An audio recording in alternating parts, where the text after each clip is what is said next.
between me and you, okay, is that if everything you're telling me is true... I'm a female.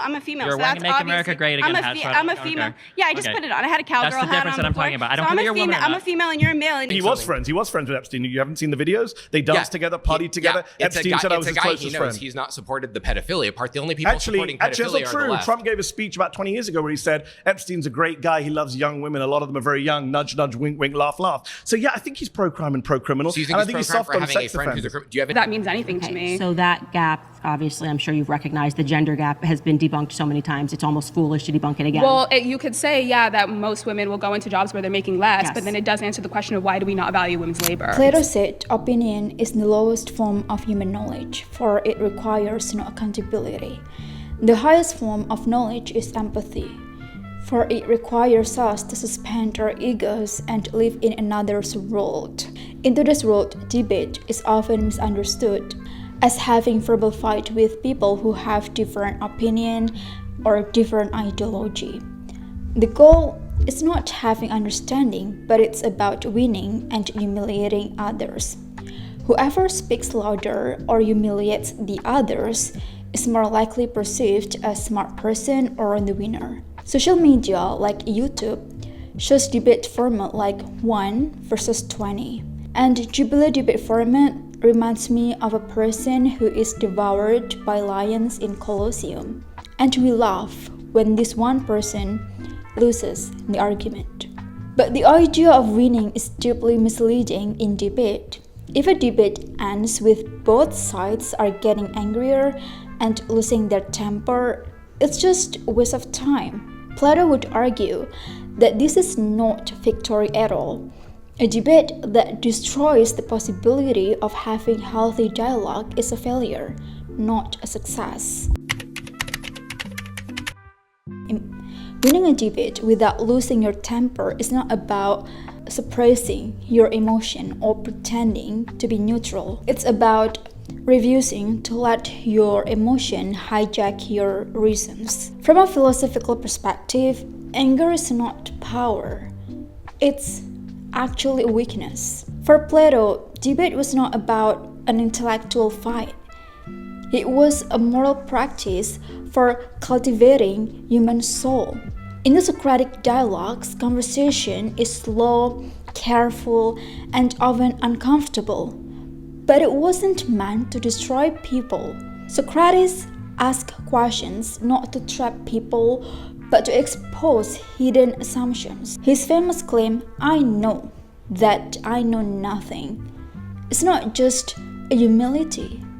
It's the foundation of philosophical dialogue.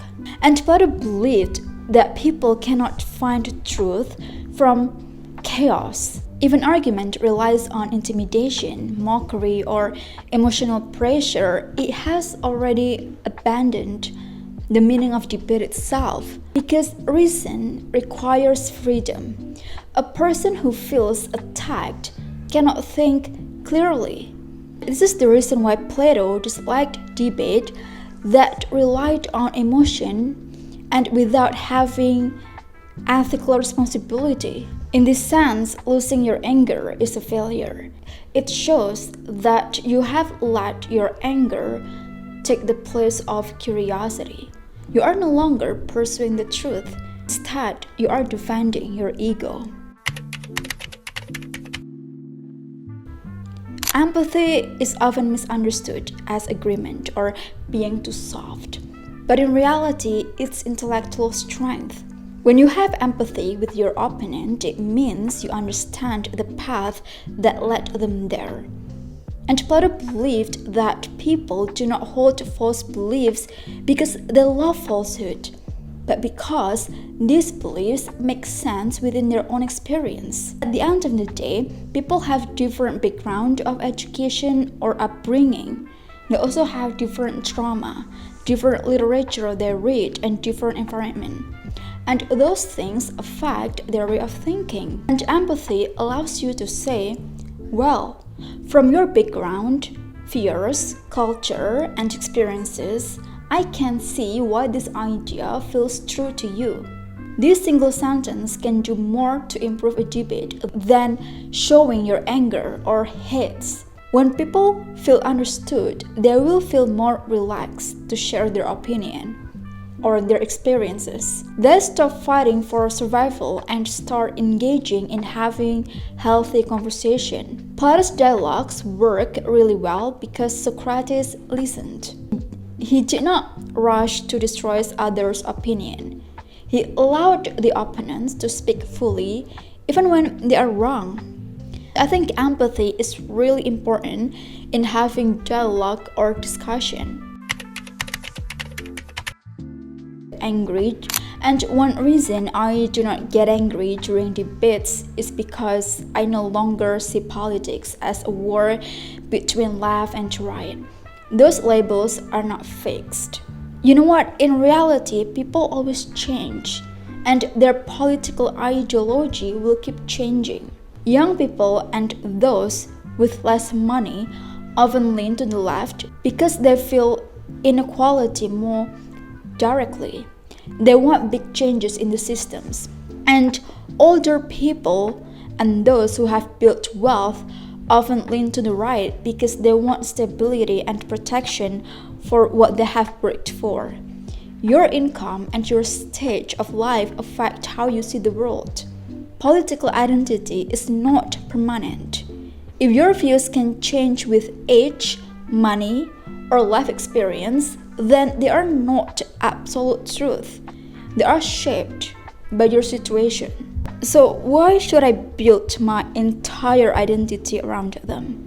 I do not put myself into strict political boxes because human beings are more complex than party labels. Someone can still respect tradition and also support women's rights because real people are not hashtags. The constant fight between left and right often distracts us from bigger issues because the deeper division is often not about ideology, but it's about power. Who has this power and who does not? History shows again and again that ordinary people, no matter their political views, often have more in common with each other than with powerful elites. A conservative farmer and a progressive student may vote differently, but both may struggle with high living costs, limited job opportunities, and economic pressure. Meanwhile, powerful elites in business, politics, do not think about being left or being right. They may support both sides if it benefits them. They may change their message when it suits their interests because they are calculated. But this does not mean every elite person is bad or that politics does not matter. It simply means the left versus right story can hide deeper system of power. When ordinary people fight each other over political labels, they sometimes forget to question the power who rules them. And when you understand this, your approach to debate changes.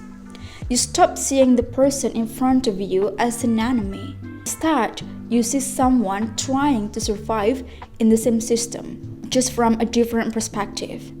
You may still disagree strongly with them, but you no longer treat them as less human. And empathy becomes easier when you realize these people are not evil. They are simply reacting to their environment. The modern 1 versus 20 debate format, popularized by Jubilee, is often framed as open discussion. But in reality, it's closer to entertainment than a debate. One person is placed in the center, surrounded by a group of people whose role is not to explore ideas together, but to challenge, provoke, and emotionally corner the participant. This is why the format resembles a modern Colosseum. In ancient Rome, crowds gathered to watch bodies destroyed for entertainment. But today we gather to watch reputations, beliefs, and emotional composure being torn apart. The weapons are words, edits, and comment sections, but the psychology is still the same. different ideas become something to be devoured. And Plato would reject this entirely. Philosophy cannot happen in a mob. A person attacked by 20 voices is not thinking, they are surviving. Calling this real discussion misunderstands the very nature of dialogue and debate. And as a teacher who has been teaching for 10 years and guiding hundreds of students, I have seen what a real dialogue looks like in real life. It does not happen when everyone agrees. It happens when differences are acknowledged without fear.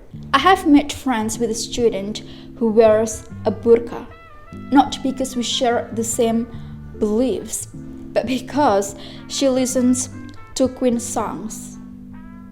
And so do I. I love Queen. And that shared love for music became a human connection before any ideological discussion ever began. And from that place, conversation was possible. And I start to understand why she wears burqa. It's her life choice. And I have also built meaningful relationship with feminist students who openly celebrate hookup culture. Even though my own life choices are very different, I'm not drawn to that lifestyle. I had only 3 ex-boyfriends in my life, and I still believe in the beauty of marriage. I am married, but I can still appreciate her confidence, her fashion taste, and her creativity. And those qualities are real, human. And it's worthy of respect, even we have different perspective or ideology about relationship. And this is a form of empathy. We can disagree, but at the same time, I understand why they are comfortable in their ideology, because I know their background, because I ask them their life experiences and their trauma and how they see the world. One of the greatest mistakes in modern discourse is treating debate as an abstract clash of ideas. In reality, beliefs are tied to identity, memory, trauma, culture, and hope.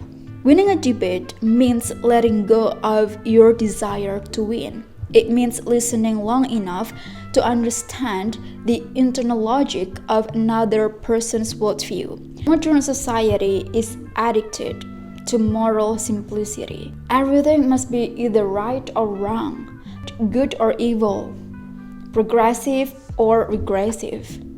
This mindset is emotionally comforting but intellectually shallow. Life has never been about black and white. Sometimes it's gray, sometimes it's yellow or red, and sometimes it's just all at once. People are full of paradox because a mature mind can hold complexity without collapsing into anger. And Plato believed that wisdom lies in navigating this complexity, not denying it. When debates collapse into shouting, it's often because someone is trying to force the world into shape it does not have. Losing your temper is a sign that reality has refused to obey your categories. And Plato taught me that wisdom begins with humility. And sometimes it's important to have a humility that we do not know everything, that we can be wrong. I know this is terrifying for some people out there because their sense of self is built on certainty. But humility is not weakness in having debate. It is a courage. To debate without losing your temper is to say, I care more about truth than about my pride or my ego. It's to remain human in a culture that rewards cruelty. It's to refuse the Colosseum and choose the dialogue and choose to be a civilized human being. In the end, winning a debate is not about getting more applause or followers or going viral. It's about leaving the conversation with your integrity and empathy.